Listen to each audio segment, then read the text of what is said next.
देखिए इंडिया से ये इस तरफ ये है इराक, और इराक के अंदर एक जगह है तिक्रित, और तिक्रित के पास एक गांव पड़ता है अल आजा। और जब ईयर 1937 का टाइम था तो इस गांव में एक हुसैन अब्द अल मजिद नाम का चरवाहा रहता था, और उसके साथ उसकी प्रेग्नेंट वाइफ सुबह तल्फा भी रहती थी, जो आने वाले कुछ ही महीने में सद्दाम हुसैन को जन्म देने वाली थी। अब इससे पहले कि सद्दाम पैदा होता, सद्दाम के जो फादर थे हुसैन, इनकी डेथ हो जाती है। इस इंसिडेंट की वजह से सद्दाम की मदर सुबह तल्फा को बहुत बड़ा झटका लगता है, क्योंकि थोड़े दिन पहले उनका एक और लड़का था, उसकी भी डेथ हुई थी। तो वो डिप्रेस हो जाती हैं, सुपरस्टिशन में भी वो बिलीव करती थी। तो उनको लगा कि जब से प्रेग्नेंट हुई हैं तब से सारी चीजें खराब हो रही हैं, और फाइनेंशियली भी बहुत वीक थी। तो वो डिसाइड करती हैं कि अब इस बच्चे को पैदा करके कोई फायदा नहीं है, और इससे पहले कि वो कोई गलत स्टेप लेती, बगल में एक जूस फैमिली थी, उन्होंने लास्ट मोमेंट पे आके सुबह को समझा के उस बच्चे को बचा लिया। और फिर 28 अप्रैल 1937 को उस बच्चे का जन्म होता है, जिसका नाम रखा जाता है सद्दाम हुसैन अब्द अल मजीद अल तिक्रिती।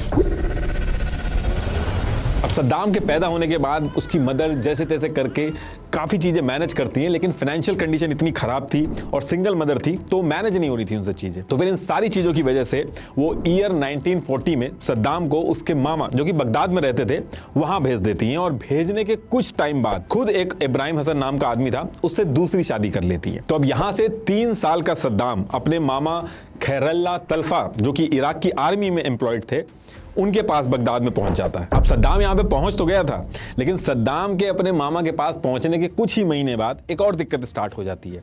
होता क्या है कि इस टाइम पे इराक के अंदर हैशमाइट डायनेस्टी रूल कर रही थी, लेकिन ये कहने के लिए थी, लेकिन एक्चुअल में इराक की मिलिट्री, एडमिनिस्ट्रेशन और ऑयल कॉन्ट्रैक्ट्स जो थे वो सब ब्रिटिशर्स के हिसाब से कंट्रोल होते थे। हैशमाइट डायनेस्टी बस एक पपेट गवर्नमेंट की तरह रूल कर रही थी। तो ये सारी चीजें चल रही थी। इनकी वजह से इराक आर्मी के अंदर कुछ टॉप रैंक के आर्मी ऑफिसर्स थे, वो बहुत ही गुस्सा थे इराक की इस पपेट गवर्नमेंट से। तो वो क्या करते हैं, इस पपेट गवर्नमेंट के खिलाफ एक ग्रुप बना लेते हैं गोल्डन स्क्वायर नाम से, और इस ग्रुप को सद्दाम के मामा भी सपोर्ट कर रहे थे। तो जिस टाइम पे सद्दाम अपने मामा के पास पहुंचा था, उसी टाइम पे ये जो इराक के जो ऑफिसर्स थे जिन्होंने ग्रुप बनाया था गोल्डन स्क्वायर से, जिसमें सद्दाम के मामा भी थे, ये लोग अप्रैल 1941 में इराक की गवर्नमेंट पे हमला करके तख्तापलट कर देते हैं और हैशमाइट रूलर्स को हटा देते हैं। लेकिन ये चीज काम करती नहीं है, क्योंकि 1 महीने के अंदर ही मई 1941 में ब्रिटिशर्स वापस हमला करते हैं और इन सारे ऑफिसर्स को जेल में उठा के डाल देते हैं, और जो पुराने रूलर्स की गवर्नमेंट थी उनको वापस स्टैब्लिश कर देते हैं। तो इसी टाइम पे सद्दाम के मामा भी जेल चले गए थे, और इसी वजह से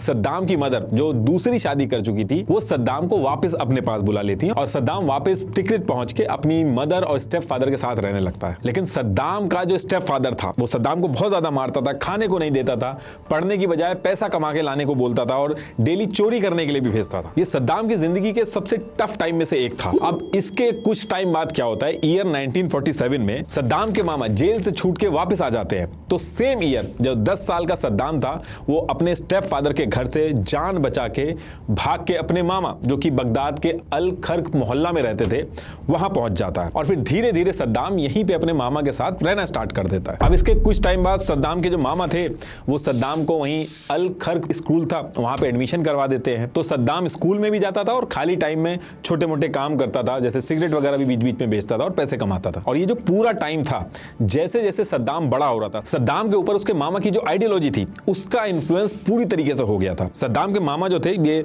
अंग्रेजों ने जो पपेट गवर्नमेंट बैठा रखी थी इराक में, इसके बिल्कुल खिलाफ थे, प्रोटेस्ट करते थे, नेशनलिस्ट थे, सुन्नी सुप्रीमेसी और अरब यूनिटी में बिलीव करते थे कि ये वेस्टर्न कंट्रीज का इन्फ्लुएंस खत्म करो मिडिल ईस्ट से, और सारे अरब देश मिलके एक देश बनाओ, एक फ्लैग रखो पूरे अरब देश का। और यही सेम आइडियोलॉजिकल फ्रेमवर्क सद्दाम की आइडियोलॉजी का भी मेन फाउंडेशन बन जाता है। सद्दाम अपने मामा को हीरो की तरह देखता था। गवर्नमेंट के खिलाफ जो प्रोटेस्ट वगैरह होते थे, उसमें भी सद्दाम अपने मामा की तरह बहुत कम एज में जाने लगा था। सद्दाम का एक सपना था कि वो भी अपने मामा की तरह इराक आर्मी को ज्वाइन करेगा।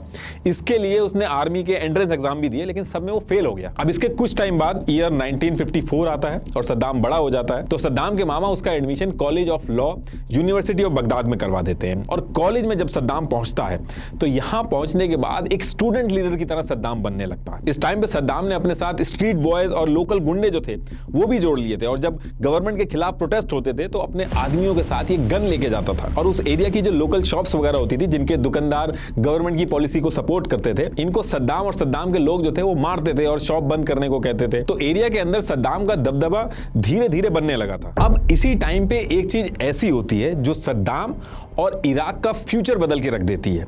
एक्चुअली हुआ क्या था, थोड़े ही टाइम पहले यानी कि 7 अप्रैल 1947 को सीरिया में कुछ लोगों ने मिलकर बाथ एक सोशलिस्ट पार्टी बनाई थी, जिसका एम था कि सारे अरब देश मिलके एक यूनाइटेड अरब नेशन बनाएंगे।